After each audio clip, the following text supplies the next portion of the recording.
Hey guys, welcome to our channel. இன்னைக்கு வீடியோவில் நம்ம என்ன டாபிக் பற்றி பார்க்க போகிறோன்னா 7/9/2025 இன்னைக்கு தான் பௌர்ணமி. இந்த பௌர்ணமி நாளில் வரக்கூடிய சந்திர கிரகணத்துக்கு பார்த்திங்கன்னா பல மடங்கு சக்தி அதிகம். இந்த சந்திர கிரகண நேரத்தில் நீங்கள் ஒரு மந்திர ஜபம் செஞ்சீங்க அப்படின்னா பல நாள் தவம் இருந்து நீங்கள் ஒவ்வொரு நாளும் உச்சரிக்கக்கூடிய அந்த மந்திர ஜபத்தை விட இந்த கிரகணம் நேரத்தில் நீங்கள் செய்யக்கூடிய மந்திரத்துக்கு பார்த்திங்கன்னா பல மடங்கு சக்தி அதிகம். அதாவது இப்போ 48 நாள் நீங்கள் செய்ய வேண்டிய மந்திர ஜபத்தை விட இந்த கிரகண நேரத்தில் நீங்கள் செய்யக்கூடிய இந்த மந்திர ஜபம் பார்த்திங்கன்னா பல மடங்கு சக்தி வாய்ந்தது. அதுவும் ஒரே நாளில் பார்த்திங்கன்னா உங்களுக்கு அந்த அளவுக்கு பவரும் கிடைக்கும். எப்பேற்பட்ட நபரையும் உங்கள் காலடியில் கொண்டு வந்து சேர்க்கக்கூடிய ஒரு எளிமையான முறை தான் இந்த வீடியோ பதிவில் நம்ம பார்க்க போகிறோம். நம்ம சேனலை நீங்கள் இதான் ஃபஸ்ட் டைம் பார்க்குறீங்கன்னா மறக்காமல் சப்ஸ்கிரைப் பண்ணிக்கோங்க. பக்கத்தில் இருக்கக்கூடிய பெல் பட்டனையும் கிளிக் பண்ணிக்கோங்க.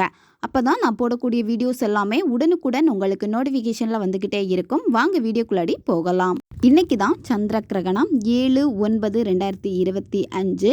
இந்த நாளை தவறவே விடாதீங்க. இந்த சந்திர கிரகணம் நிகழும் நேரம் பார்த்திங்கன்னா இரவு 9:58 மணிலேருந்து 1:26 AM நைட்டு டைமில் தான் வருது. இந்த நேரத்துக்குள்ளாடி நீங்கள் எப்போ வேணும்னாலும் இந்த மெத்தடை நீங்கள் செய்யலாம். அமைதியான ஒரு பிளேஸை நீங்கள் சூஸ் பண்ணிக்கோங்க. குளிச்சுட்டு தான் இதை நீங்கள் செய்யணும்.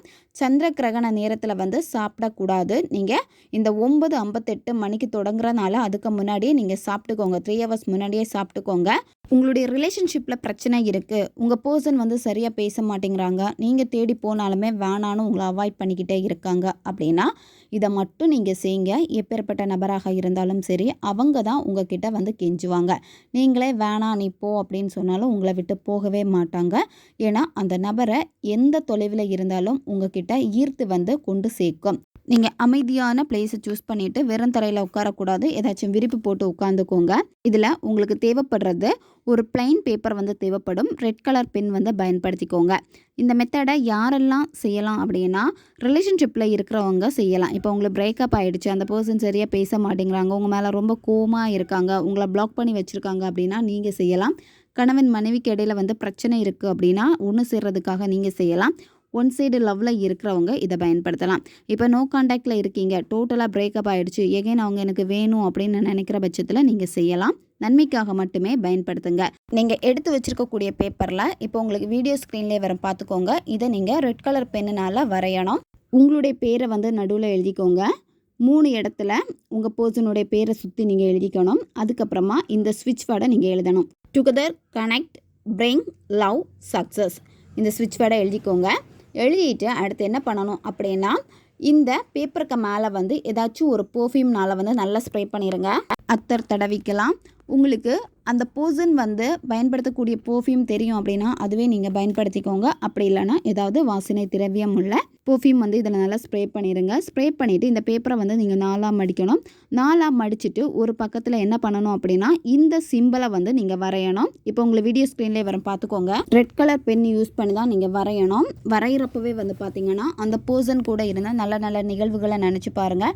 இப்போவும் அந்த பர்சன் உங்கள் மேலே ரொம்ப பைத்தியமாக இருக்காங்க, நீங்கள் சொல்கிறத தான் கேட்குறாங்க, உங்கள் பின்னாடி தான் சுற்றுறாங்க அப்படின்னு அவங்க கூட இருந்த நல்ல நல்ல நிகழ்வுகளை நினச்சி பார்த்துட்டு உங்கள் மேலே ரொம்ப கேரிங்காக இருக்காங்கன்னு அதை ஹாப்பியாக நீங்கள் நினச்சிக்கிட்டே தான் இதை நீங்கள் வரையணும்.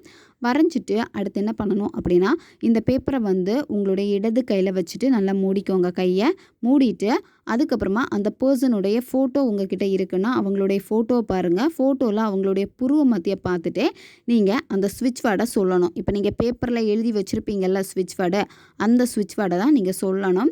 இதில் கவுண்டிங் எதுவுமே கிடையாது. நீங்கள் அவங்களுடைய முகத்தை பார்த்துக்கிட்டே புருவ மத்தியை ஃபோக்கஸ் பண்ணிக்கிட்டே இந்த ஸ்விட்ச் வேர்டை நீங்கள் கண்டினியூவாக சொல்லணும். கடகடன்னு சொல்லி முடிக்கக்கூடாது. நீங்கள் மெதுவாக அதை ரசித்து அந்த நபர் கூட நீங்கள் இருக்கீங்க, ஹாப்பியாக நீங்கள் வாழ்கிறீங்கன்னு அதையே சந்தோஷமாக நினச்சிக்கிட்டு நீங்கள் இந்த ஸ்விட்ச் வேர்டை நீங்கள் சொல்லணும். குறைஞ்சது ஒரு 10 நிமிஷமாச்சும் நீங்கள் சொல்லுங்கள்.